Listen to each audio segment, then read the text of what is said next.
Bom dia a todos. Obrigada pela presença. Em nome da Comissão de Diretrizes e Protocolos Assistenciais do Hospital Universitário, queria agradecer muito a presença de todos, em especial da palestrante, doutora Daniela Carla de Souza. A doutora Daniela é mestre pela Faculdade de Medicina, em Ciências, pelo Departamento de Pediatria da Faculdade de Medicina da USP, e ela também é presidente do Instituto Latino-Americano de Sepsi. E a Comissão de Prontuário de Protocolos tem trabalhado num protocolo de sepsi institucional. A gente sabe que existem muitas atitudes aí pontuais dentro das unidades, mas a gente tem trabalhado num protocolo institucional que deve entrar já em atividade nas próximas semanas no pronto-socorro adulto, que é por onde a gente decidiu iniciar, mas a ideia é expandir isso para todo o hospital, conforme a gente vai aprendendo como fazer realmente a implantação desse protocolo de uma maneira bastante robusta. E aí, com isso, a gente veio chamar a doutora Daniela para fazer essa palestra para a gente, falar um pouquinho de sepsi, sensibilizar e trazer alguns dados importantes para que a gente entenda a importância, o tamanho, a relevância desse tema. A doutora Daniela atua aqui na UTI pediátrica, mas vai trazer para a gente um panorama global de adulto e pediatria, tá bom? Então, doutora Daniela, super obrigada em nome da comissão, fica à vontade, a palavra é tua.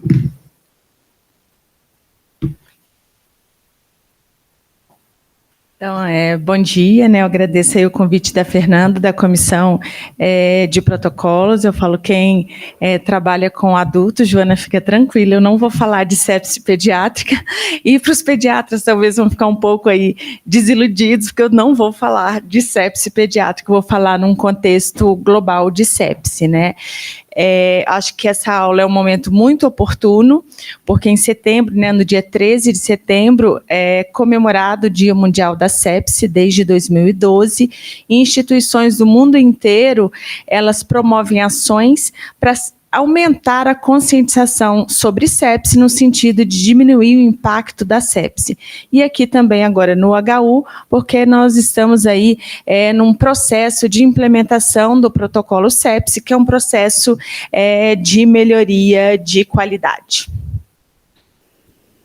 Então, como eu falei, eu vou abordar a sepsi como um problema de saúde pública global. Eu não tenho nenhum conflito de interesse financeiro, né, relacionado ao tema da apresentação. Talvez eu tenha um conflito de interesse intelectual, porque eu atuo no ILAS ali, acho que desde 2016, mais ou menos, quando eu defendi meu doutorado. Sou atual presidente do Instituto Latino-Americano de Sepsi, que é uma organização sem fins lucrativos que tem como objetivo aumentar a conscientização sobre sepsi no Brasil, na América Latina, para reduzir o impacto da sepsi, né? A gente sabe que a sepsi é uma doença de elevada incidência, morbidade, mortalidade, ela tem um impacto na família, na sociedade, e, por outro lado, ela é uma doença passível de prevenção.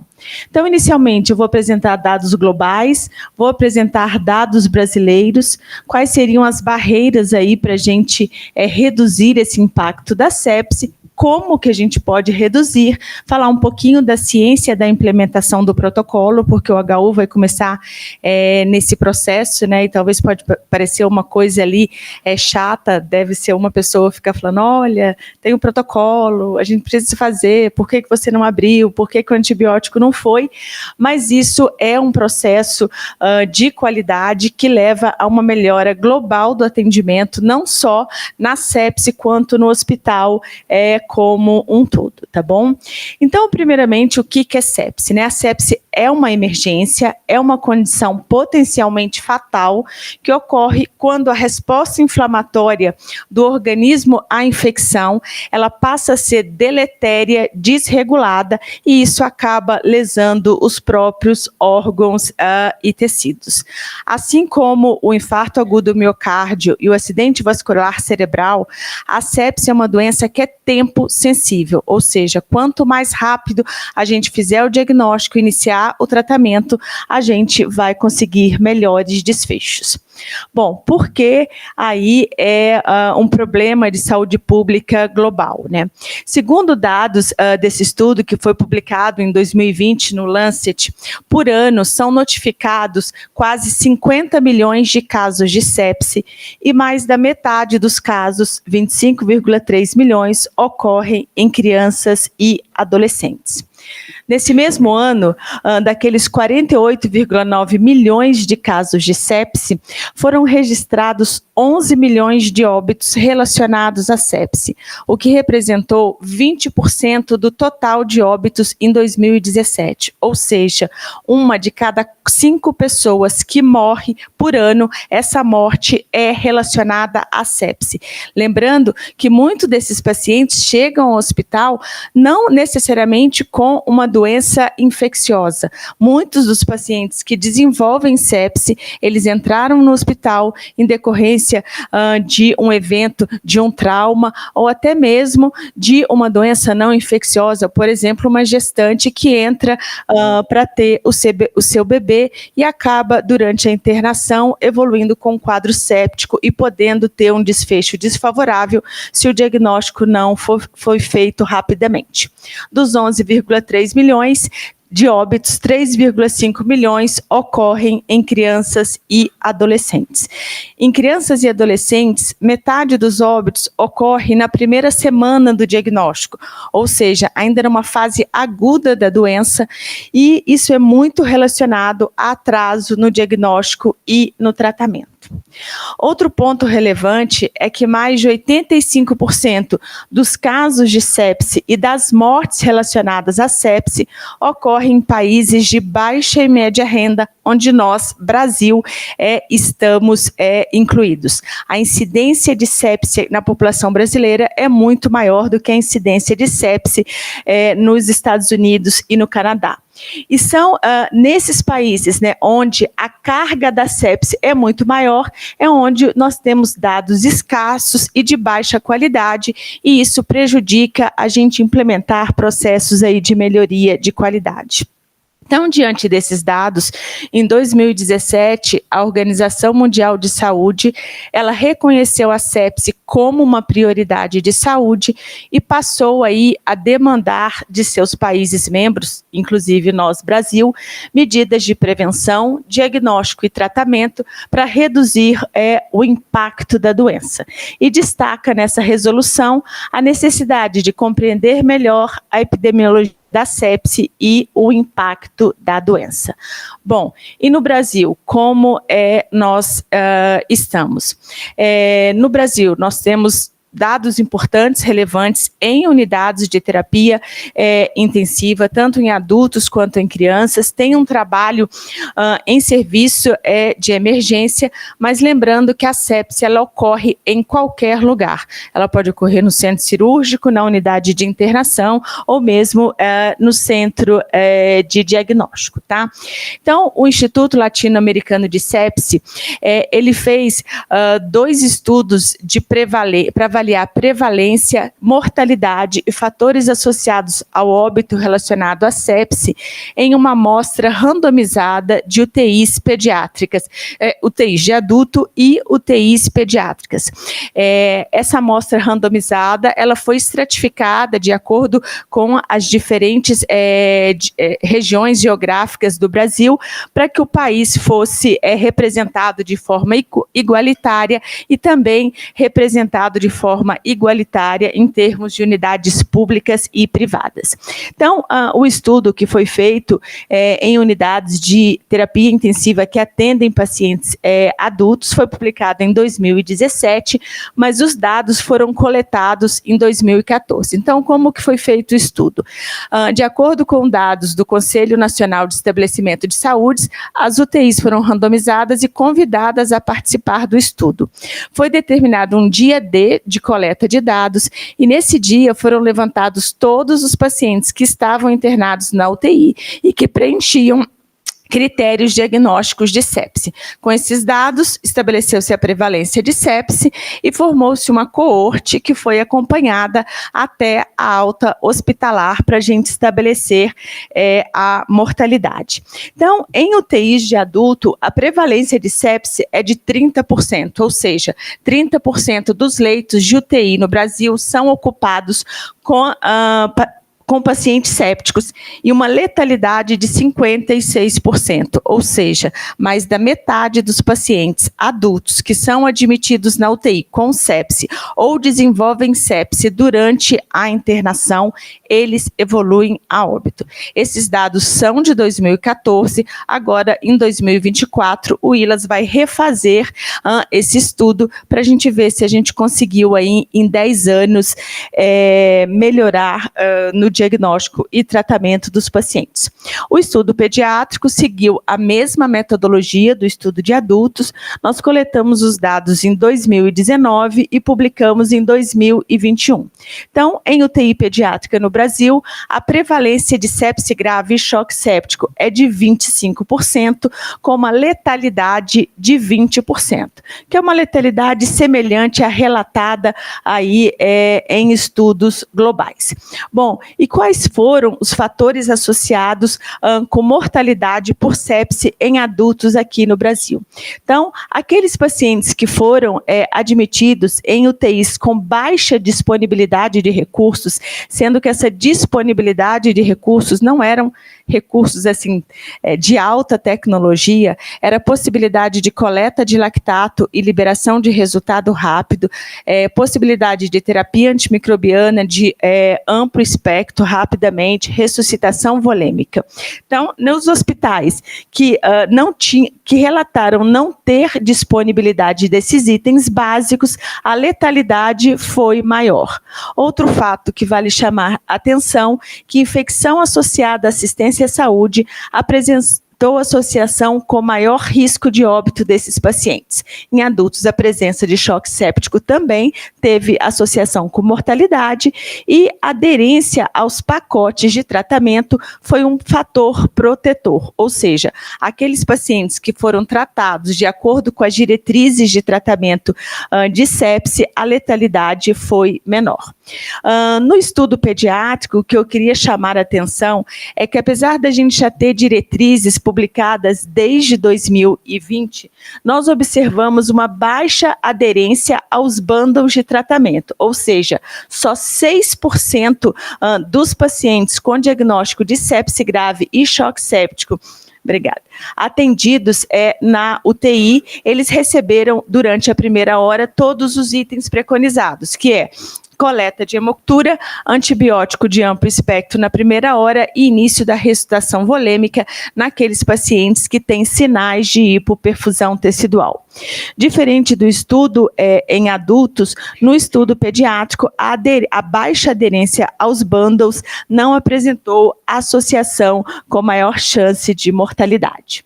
E quais foram os fatores associados com maior mortalidade por sepse em crianças em UTIs? Então, foi a idade, os lactentes jovens, recém-nascidos, prematuros, isso é clássico da literatura, né? Então eles têm uma chance maior de evoluir a óbito.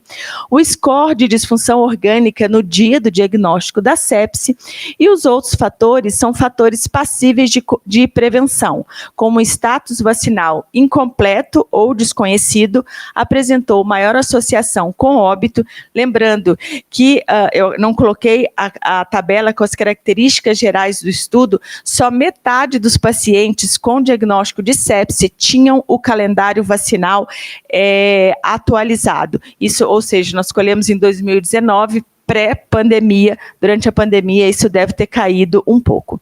Outro fator associado com maior chance de óbito foi aqui, de novo, infecção associada à assistência à saúde. De novo, um fator passível de prevenção.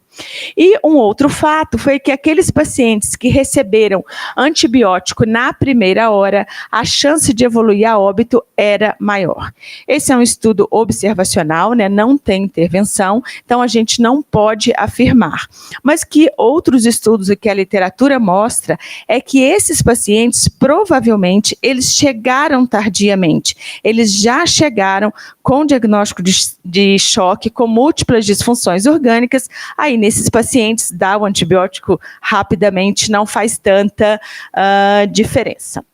Aí depois, em 2017, publicado agora em 2023, o ILAS fez o estudo SPREAD-PS, né, que ele avaliou prevalência, mortalidade e fatores de risco em unidades de emergência aqui no Brasil. Diferente dos estudos de UTI, essa não foi uma amostra randomizada, né, foi uma amostra por conveniência, porque não tinha ali um registro nacional de serviços de emergência. E foram coletados nesse estudo dados durante 3 dias. Então, em serviços de emergência, a letalidade por sepse em adultos foi de 32%, sendo que a mortalidade nos hospitais públicos foi significativamente maior do que nos hospitais privados. Outro dado relevante, que o tempo para admissão na unidade de terapia intensiva nos hospitais públicos foi significativamente maior do que nos hospitais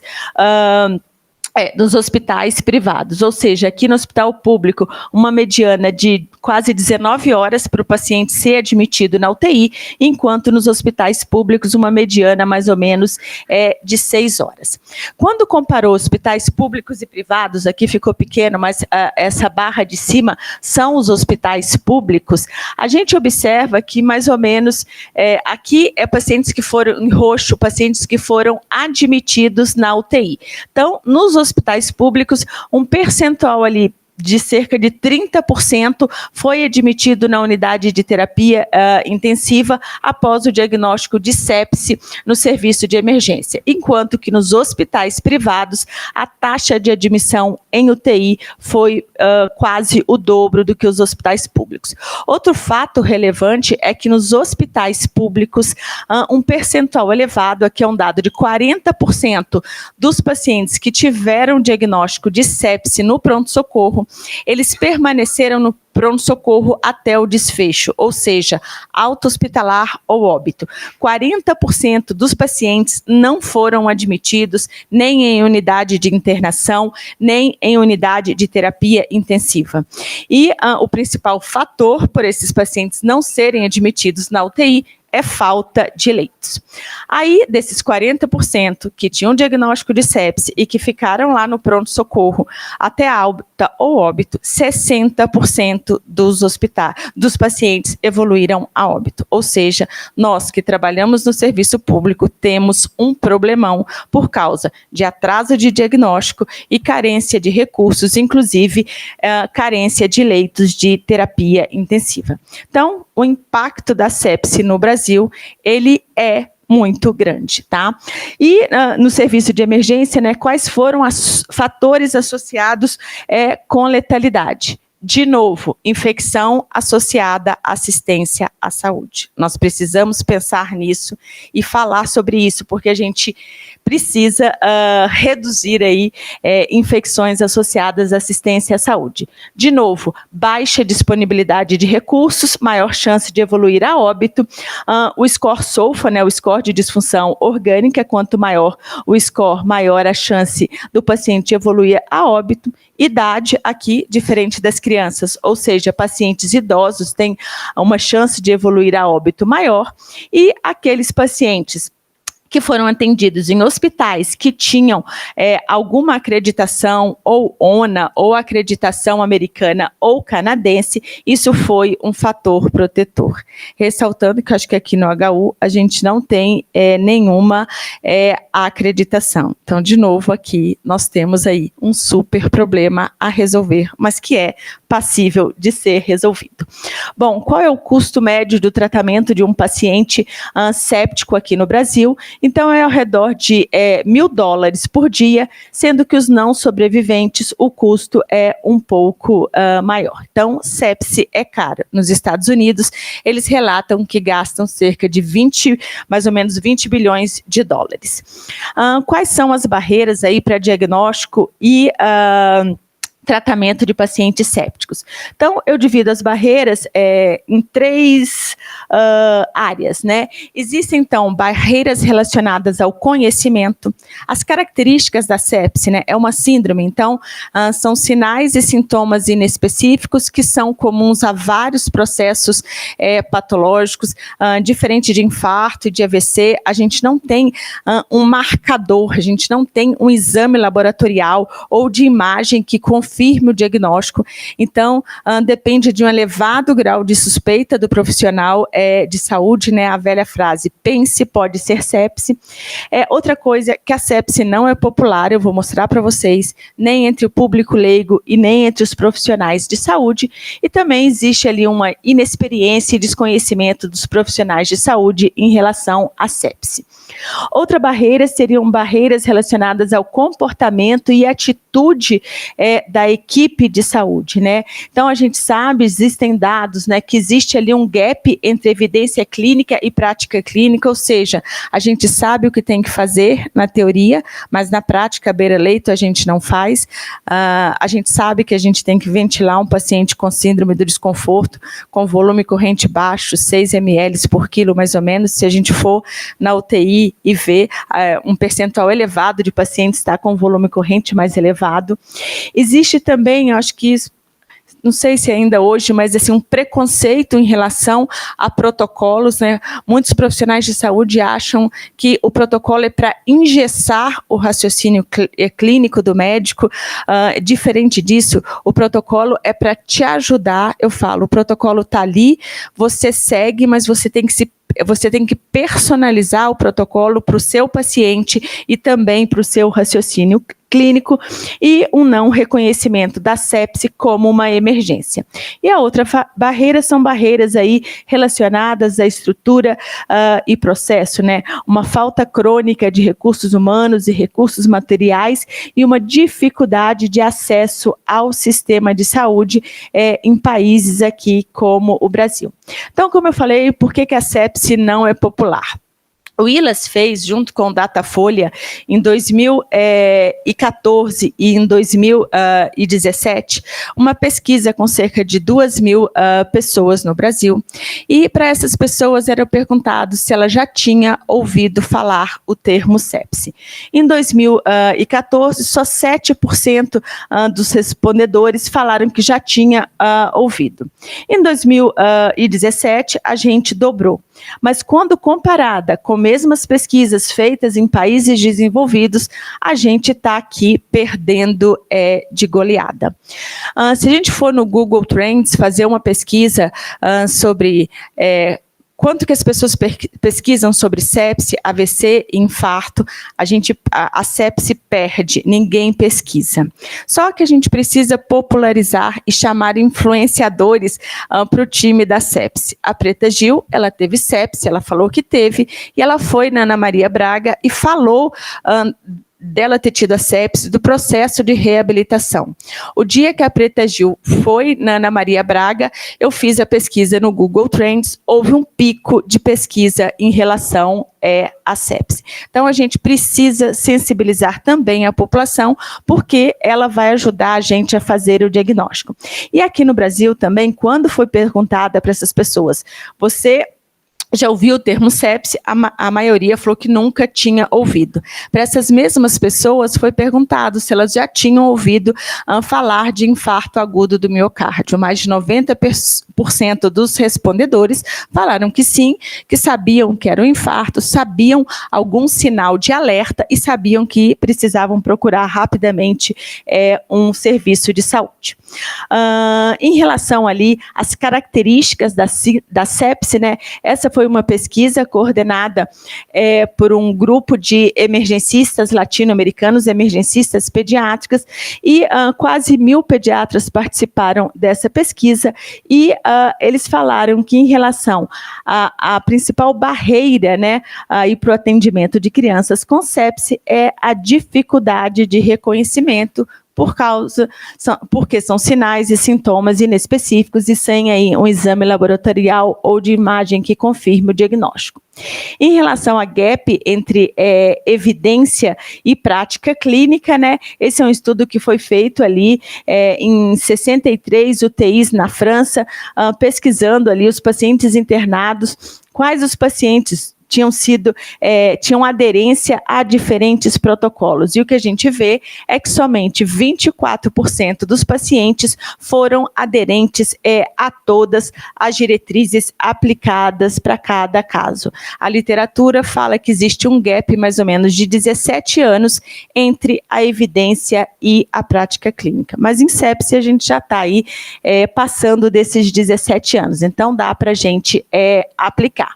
Em relação ali barreiras, né, de estrutura e processo, eu gosto muito dessa figura, né, que fala ali da longa jornada de uma mãe com uma criança, mas a gente pode pensar uma longa jornada de um adulto também em países de baixa e média renda até ele conseguir chegar ao hospital, né? Se a gente pensar em sepse, como eu falei, existe um desconhecimento da população em relação à sepse, então ela não sabe os sinais e sintomas, ela não sabe que é uma emergência. Uma vez que se percebe que o paciente precisa ir para o hospital, existem dificuldades ali financeiras para o paciente chegar até o hospital, né? Geralmente os hospitais, as UTIs estão localizadas em grandes centros urbanos. Quando ele chega no hospital, existe ali barreiras de atendimento. Se ele consegue ser admitido, muitas vezes existe uma falta de recursos. No momento da alta, eu vou jogar um termo que a gente acaba falando, é triste, ele é jogado na rede e tem que sair aí procurando serviços para o processo de reabilitação. Ressaltando que 1/3 dos pacientes, tanto adultos quanto crianças, eles apresentam deterioração da qualidade de vida até 1 ano após o evento séptico. E como que a gente pode mudar este cenário? Primeiro, a gente precisa entender o desafio. Nós precisamos de dados robustos. Aqui no Brasil, nós temos dados, né? A maioria de serviço de emergência, de UTI, os dados de UTI de adultos já tem 10 anos, como eu falei, o ano que vem esse estudo vai ser refeito novamente, e o ano que vem nós vamos fazer também o spread PED-LATAM, que a gente vai avaliar prevalência e mortalidade em UTI pediátrica na América Latina. Existe a intenção de fazer o spread PED-NEL, mas a gente precisa aí de apoios de neonatologistas para a gente fazer esse estudo. A gente precisa aumentar a consciência sobre sepse. Esse caso aqui é um caso famoso, de Nova York. Esse menino chamava Rory. Em 2012, ele tinha 12 anos, estava na aula de educação física e ele teve um trauma, se eu não me engano, na perna. Na escola, levaram ele lá para o ambulatório, foi feito um curativo. Segundo o relato no site, não foi feita nenhuma sepsia e o menino foi para casa. À noite, ele começou a sentir dores no corpo, uma dor abdominal. Os pais entraram em contato com a pediatra dele, que falou que poderia avaliar o menino no dia seguinte. Os pais levaram a criança até o consultório, preocupados com a situação da criança. A pediatra examinou, falou que os pais não precisavam ficar tão preocupados, que ele estava desidratado, que levassem ele a um hospital para tomar um soro, mas que provavelmente era uma virose, porque estava tendo um surto de uma virose na época em Nova York. Os pais levaram o menino ao hospital. Lá ele recebeu uma hidratação endovenosa, foram coletados exames laboratoriais, mas o menino foi de novo dispensado, sendo que o médico atendeu, falou para a família que eles não precisavam se preocupar, que provavelmente ele ia evoluir com uma gastroenterite, que estava tendo um surto em Nova York e que poderia demorar até umas 2 semanas para ele se recuperar. Esse menino foi para casa, ele teve uma piora do quadro clínico, ele voltou 12, 24 horas depois, foi imediatamente admitido na unidade de terapia intensiva pediátrica, evoluiu com múltiplas disfunções orgânicas, foi para diálise, em 72 horas ele faleceu. Os pais relatam, né, que eles nunca tinham ouvido falar de sepse, de choque séptico, só quando o menino foi admitido na UTI. Não foi valorizada a preocupação da família com o quadro da criança, nem pelo pediatra, nem pelo médico que atendeu ele no hospital. E se vocês entrarem no site da Fundação Horry, os pais falam o nome do pediatra que atendeu a criança. Depois eles relatam que os exames coletados não foram checados e os exames eram alterados. Então, existem aí, acho que nessa história triste, vários gaps que a gente pode melhorar, né? Então, valorizar aí a impressão da família ou até a impressão do paciente e não ficar dando ali o diagnóstico, é uma virose. Se a gente se preocupa um pouco, eu sempre falo assim, se você não sabe o que o paciente tem, se olha para a criança, acha que ela está estranha, pense aí se essa estranheza não pode ser, por exemplo, uma disfunção neurológica em decorrência de uma infecção. Bom, a família dele, depois desse evento, eles criaram a Fundação Horry, que trabalha no mundo inteiro com esse objetivo de aumentar a conscientização sobre sepse. Não só junto ao público leigo, né? Todos os anos eles fazem eventos no dia 13 de setembro para aumentar a conscientização. Nas escolas de Nova York, crianças a partir de 12 anos têm alguma orientação sobre sepse, medidas de higiene, para evitar infecções, e eles conseguiram também que no estado de Nova York, uma lei na qual todos os hospitais são obrigados a terem um protocolo sepse e reportarem seus dados ao estado. Esse é o pai do Horry e ele faz aí palestras pelo mundo inteiro para aumentar a conscientização e evitar mortes como a do filho dele. Outra coisa, aqui no Brasil, né, a gente não sabe sepse, mas fora, como eu falei, na Alemanha, na Inglaterra, Reino Unido, eles fazem muitas campanhas junto ao público leigo. Essa aqui é uma imagem de um outdoor, esse tipo que tem no ponto de ônibus, nem sei se chama outdoor, e que em setembro eles sempre fazem, contam ali histórias, igual a gente vê essas histórias de para não fumar, né, das consequências do tabagismo, eles contam essas histórias aí para público leigo, no sentido de aumentar o conhecimento sobre a doença. Bom, a gente precisa sim de ter um aliado nessa luta, né? A gente precisa da participação do governo. Então, esse é um estudo feito lá em Nova York, né? Após o mandato, a lei obrigando os hospitais a terem protocolo sepse, que a gente vê uma queda de mortalidade. E nesse estudo, eles compararam, né, o estado de Nova York com dados de outros estados que não têm essa obrigatoriedade do protocolo sepse. A gente vê com uma lei ou sem, uma queda da mortalidade, muito por causa aí das diretrizes da campanha Sobrevivendo à Sepse, ou seja, a gente ressuscita melhor esses pacientes, mas quando a gente compara a queda de mortalidade com Nova York e com outros estados, em Nova York a queda de mortalidade foi significativamente maior ao longo dos anos, quando comparados com estados que não há essa obrigatoriedade, não há a lei. Tá.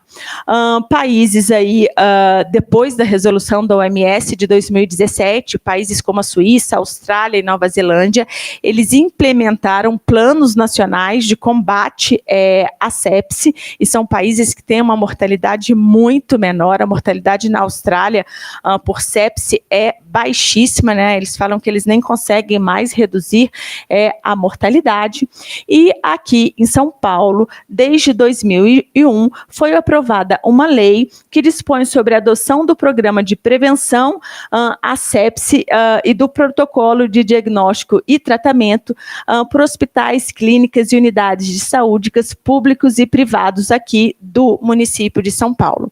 Então, existe essa lei, a gente precisa colocar ela em prática aqui no município.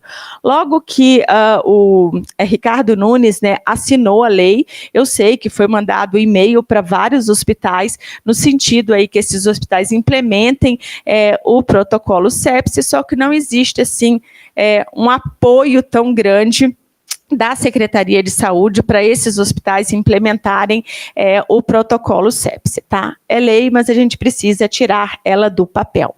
Em relação à implementação de protocolos de sepse, né, eu falo que é uma história de sucesso, tá? Esse é um dado de uma colega, Daniela Medeiros, que foi nossa residente aqui, fez pediatria e fez terapia intensiva. A tese de doutorado dela foi a implementação do protocolo sepse no pronto-socorro infantil do hospital do M. Boimirim. Então, ela fez uma avaliação pré-implementação do protocolo e pós-implementação. Então, a gente observa que após a implementação do protocolo, né, seguindo todos os passos da ciência de implementação, que eu vou falar mais para frente, ela conseguiu uma aderência maior aos pacotes de tratamento. E aqueles pacientes no qual o protocolo sepse não tinha sido aberto, aumentava a probabilidade desses pacientes evoluírem com choque séptico durante a internação. Outro fato relevante aqui do estudo dela é que após a implementação e o período que ela coletou dados, 10 crianças chegaram com diagnóstico de choque séptico. Dessas 10, 4 o protocolo não foi aberto, mortalidade de 100%. Assim, é um número, um N pequeno, mas quem não abriu o protocolo, ou seja, não seguiu os passos de coletar os exames, coletar a hemocultura, dar antibiótico rapidamente, iniciar a ressuscitação volêmica e droga, se necessário, todos morreram. Das 6 crianças que o protocolo foi aberto, 4 evoluíram a óbito. De novo, talvez essas crianças já chegaram tardiamente ali, já com disfunção orgânica, ou seja, o problema é muito maior, vai além do hospital. A gente precisa conscientizar também os profissionais que trabalham nas unidades básicas de saúde.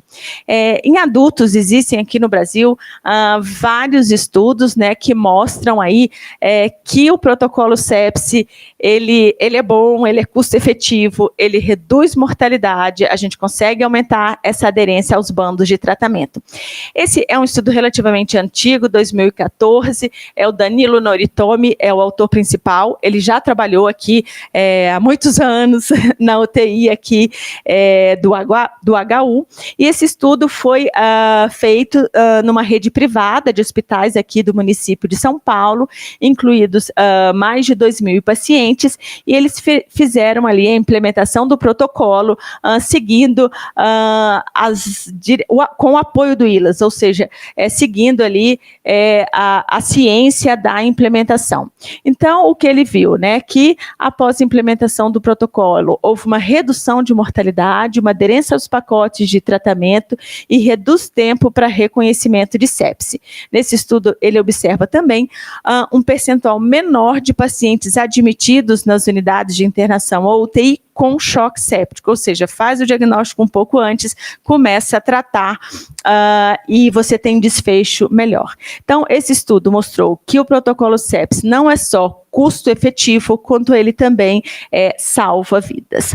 Bom, ali era uma rede privada de hospitais, existem esses outros 2 estudos aqui brasileiros também, em que ele comparou ali implementação, se é possível implementar protocolo sepse em serviços públicos, é possível sim, a gente consegue aumentar a aderência aos pacotes, redução de tempo para reconhecimento, redução do risco de óbito e reduz probabilidade de evoluir para estágios mais graves quanto o choque. De novo, aqui ficou um pouco pequeno, quando compara unidade pública com privada, na fase inicial a gente consegue uma redução de mortalidade, tanto em hospitais públicos quanto privado, mas cerca de 1 ano após a implementação, essa queda de mortalidade no serviço público a gente perde um pouco, provavelmente por muita turnover de profissionais de saúde e falta de um treinamento aí continuado sobre sepse. Aqui é o dado de Nova York, esse aqui são dados pediátricos, né? Então, o que ele mostra que naqueles pacientes que receberam o pacote completo ali de tratamento, né? Que não é muita coisa, a gente acolheu uma hemoctura, dá antibiótico e pelo menos um bolo de fluidos, a mortalidade é significativamente menor do que aqueles pacientes no qual o protocolo não foi seguido. Então, eles conseguiram uma redução de 40% nas mortes por sepse em crianças e mais de 5.000 vidas adultas salvas desde 2012, após essa lei lá no estado de Nova York. A gente precisa aumentar a nossa capacidade de pesquisa, aqui só tem estudos pediátricos, mas os brasileiros que trabalham com adultos são famosos aí no mundo inteiro. A gente precisa melhorar a nossa educação em sepse, né? O conhecimento dos profissionais de saúde também não é adequado, esse é um trabalho também relativamente antigo, mas que de um intensivista aqui brasileiro, que participaram cerca de 1.000 médicos, então aqui ainda com aquela definição de sepse de adultos antiga, né, que ainda tinha sepse grave e choque séptico, ou seja, nas fases iniciais da doença, o conhecimento é muito deficitário, né? Então, eram 5 casos clínicos que os médicos que participavam tentavam dar o diagnóstico. Então, quando era sepse, só 27% de acerto. Quando é choque séptico, que o quadro já é mais exuberante, adulto tem hipotensão, o conhecimento é melhor. Willis, assim, eu falei, eu tenho um conflito de interesse intelectual, porque eu faço parte do ILAS, eu gosto da metodologia, do trabalho que ele faz, então ele existe, um programa de ensino à distância que é gratuito, existem, sei lá, umas 50 aulas mais ou menos, essas aulas estão todas sendo atualizadas. Como eu falei lá atrás, fator de risco que aumenta a chance de óbito, status vacinal incompleto ou desconhecido, infecção associada à assistência à saúde. Então, a gente precisa pensar em prevenção, higiene adequada das mãos, a gente precisa cada vez mais reforçar a importância, né, do uso racional de terapia antimicrobiana e a gente precisa reforçar a importância da imunização em crianças, adultos e idosos. A gente vai conseguir prevenir muitas mortes. Bom, de dados globais e brasileiros de sepse é isso. Agora eu vou falar um pouquinho do processo aí de implementação que o HU está aí começando, tá? Eu vou falar na teoria. Então, a gente sabe que o que determina a redução de letalidade é o tempo para o diagnóstico. Então, em sepse, tempo é vida. Muitas vezes, quando a gente faz o reconhecimento precoce, a doença já começou lá atrás e isso prejudica. Então, a gente precisa, para reduzir mortalidade, fazer um diagnóstico mais precoce, iniciar o tratamento rapidamente e aderir aos itens do protocolo institucional. Para a gente implementar um protocolo, isso vai ser necessidade de tempo, recursos e comprometimento e, principalmente, uma mudança de comportamento institucional. Tá? Essa fase de implementação, geralmente ela é dividida em 2 fases, uma fase inicial em que há uma necessidade de adequação de infraestrutura e processos, precisa de um apoio institucional.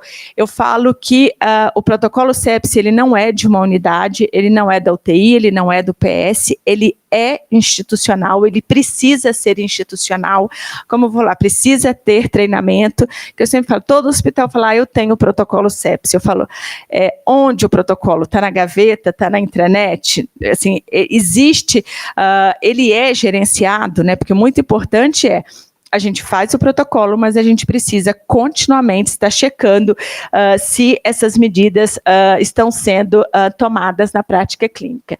Então, nessa fase inicial, há necessidade de uma criação do grupo sepsi ou time sepsi, definir estratégias de ações setoriais, né? Então, muitas vezes, a triagem na unidade de internação vai ser diferente da triagem no serviço de emergência. Outra coisa, a gente tem que, qual a disponibilidade de recursos que a gente tem na unidade de internação? Lá tem o antibiótico disponível ou não, ou tem que ir pegar na farmácia, isso atrasaria ali o início da terapia antimicrobiana. Então, tudo isso tem que ser entendido antes da implementação propriamente dita. Então, se elabora o protocolo, o guia de antimicrobianos, o laboratório precisa também participar, né, ele precisa entender que aqueles exames que são enviados para o laboratório de um paciente séptico, o resultado desses exames é uma prioridade, porque vai ajudar no diagnóstico e no tratamento. A gente precisa treinar toda a equipe e é recomendável também que antes ali da implementação propriamente dita, haja uma coleta de dados basais de aderência e mortalidade ali ao redor de 3 meses. Então, a gente precisa saber como que a gente faz o diagnóstico e tratamento, qual a nossa mortalidade ali antes da implementação, a gente entender barreiras porque a gente não adere ali às evidências, né? Existem vários estudos também, e cada hospital tem a sua barreira. Por exemplo, tem um estudo que é pediátrico, que eles viram que eles não conseguiam fazer a ressuscitação volêmica adequada de acordo com a diretriz. Aí, quando eles foram ver, é porque a bomba de infusão que tinha naquele hospital não permitia uma velocidade de infusão adequada. Então, teve que adequar ali a bomba de infusão. Por exemplo, não consigo acesso venoso rápido, então vai ter que treinar a equipe, o antibiótico está demorando na unidade de internação, porque lá não tem o que a gente chama de um kit sepsi, na unidade de internação não tem o antibiótico disponível, então vai ter que mudar. Então, cada hospital tem barreiras diferentes, e isso, antes da implementação, precisa ser conhecido e precisam ser propostas aí estratégias para reduzir essas barreiras. Então, como eu falei, o protocolo sepsi é um protocolo institucional, né? Então ele precisa do apoio da administração. Então, no time sepsi, idealmente, deve participar alguém da administração do hospital. Ele é custo efetivo, mas inicialmente requer um investimento financeiro, precisa da participação de lideranças médicas de todas as unidades.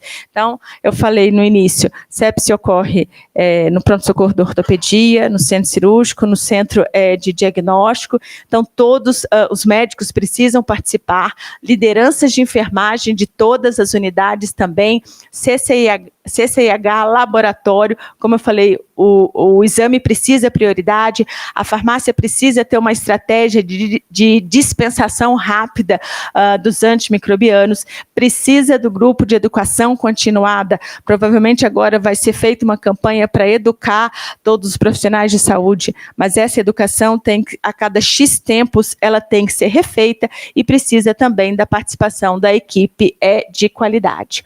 Quando a gente vai implementar o protocolo, né, perguntas, coisas que a gente tem que pensar, como detectar o paciente com sepsi, qual vai ser a minha ferramenta de triagem. A gente sabe que não existe uma ferramenta de triagem ideal. Em crianças há mais de 10 anos, os americanos buscam uma ferramenta de triagem ideal com apoio da Academia Americana de Pediatria, e até hoje não existe uma ferramenta ideal. Então, cada um tem que adaptar ali a sua realidade. A ferramenta de triagem, de abertura do protocolo do pronto-socorro, provavelmente deve ser um pouco diferente do que a unidade de internação. Talvez na unidade de internação, os scores de deterioração clínica, como o PIOS e o MIOS, podem ajudar. Quem deve abrir o protocolo, eu sou a favor de que qualquer pessoa pode abrir o protocolo, o médico, o técnico de enfermagem, a enfermeira e até o fisioterapeuta. Então, todo mundo tem que ser treinado, tá? Porque eles acabam ajudando a gente no diagnóstico. Quem deve solicitar os exames, acho que aqui no Brasil, os médicos que acabam solicitando, mas fora existem ali protocolos que para aumentar a aderência, a enfermeira, na hora que é feita a suspeita diagnóstica, ela tem... é permitido a ela solicitar esses exames. De novo, o laboratório precisa entender que o exame tem prioridade, aí quem vai coletar exames, como o antimicrobiano tem que seguir o guia institucional e a farmácia ali também participação, tá? O papel do time sepsi, né? Então, ele reconhecer principais barreiras e facilitadores, como eu já falei, aprender sobre sepsi, programas de qualidade, conhecer o processo de diagnóstico e tratamento, identificar pontos de melhoria. Já falei da triagem. Em relação ao protocolo, ele deve ser simples, de fácil acesso, fácil leitura, fácil implementação e deve ser divulgado. Para facilitar o serviço de todos e a familiaridade com o protocolo, né, eu acho muito interessante que pelo menos o layout do protocolo de adultos e de crianças seja bastante ali semelhante para facilitar a aderência. A gente tem que divulgar esse protocolo, treinar o time sepsi, né, tratar estratégias adequadas do treinamento continuado, mensurar performance, fazer feedback, não só feedback positivo, quanto feedback negativo. Muitos serviços premiam as unidades que são as campeãs aí, de abertura de protocolo, e se for um feedback negativo, entender que esse feedback negativo, ele é num sentido não punitivo, mas no sentido de melhorar a performance, né? Um feedback negativo é para a gente identificar falhas e melhorar, e não para punir ninguém. O papel da CCIH, então, como eu falei, é muito importante, o guia de terapia antimicrobiano. Cada vez mais a gente tem que pensar em estratégias de stewardship de diagnóstico e de antimicrobianos para a gente fazer um uso racional, porque a resistência bacteriana é uma ameaça real e que a OMS também está aí batendo nessa tecla. Idealmente, deveria ter uma case manager, né, um funcionário, uma enfermeira ou um médico que seja responsável por rastrear e levantar todos os protocolos, idealmente, fazer busca ativa, ou seja, a gente levantar dados não só daqueles pacientes que o protocolo foi aberto, mas também de pacientes que passaram despercebidos, mas que o diagnóstico é feito posteriormente, porque essa busca ativa, esses pacientes no qual o protocolo ele não foi aberto, acho que é muito importante para a gente entender ali quais as nossas dificuldades. E aí, depois, a fase 2 é a fase de intervenção, né, em que a campanha vai ser lançada, treinamento dos profissionais, se inicia a coleta contínua dos dados com mensuração de performance. Em relação aos indicadores, cada hospital define o seu indicador, né, pode ser redução de mortalidade, taxa de aderência ao pacote de tratamentos, reavaliação contínua e planos de ação continuada. Quem quiser conhecer um pouco mais sobre o roteiro de implementação de protocolo assistencial, tem no site do ILAS. Então, o que eu gostaria de deixar de mensagem? Acho que nós vamos começar aí uma jornada que pode parecer árdua, mas os resultados são muito positivos. É possível, sim, prevenir e reduzir mortalidade, né? O que a gente precisa fazer? além de reduzir disparidades em nossa região, é melhorar a qualidade geral do atendimento, identificar ferramentas sensíveis e melhores estratégias de prevenção. Quando a gente inicia um protocolo sepse no hospital, no início há uma abertura muito grande de protocolos, muito falsos positivos. Isso pode levar a um desgaste, né, que seria o falso alerta, mas com o tempo a gente vai se adequando melhor. É importante usar estratégias científicas de implementação. Temos que pensar, como eu falei, 30% dos pacientes saem com alguma sequela que persiste até um ano depois. Então, a gente tem que melhorar os cuidados pós-alta, melhorar nossa capacidade de pesquisa, compartilhar o sucesso e reconhecer ali o impacto da sepse. As nossas autoridades precisam reconhecer o impacto da sepse.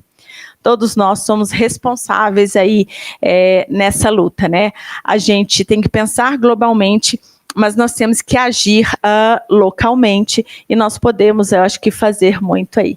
E que a força do protocolo esteja com a gente. Muito obrigada.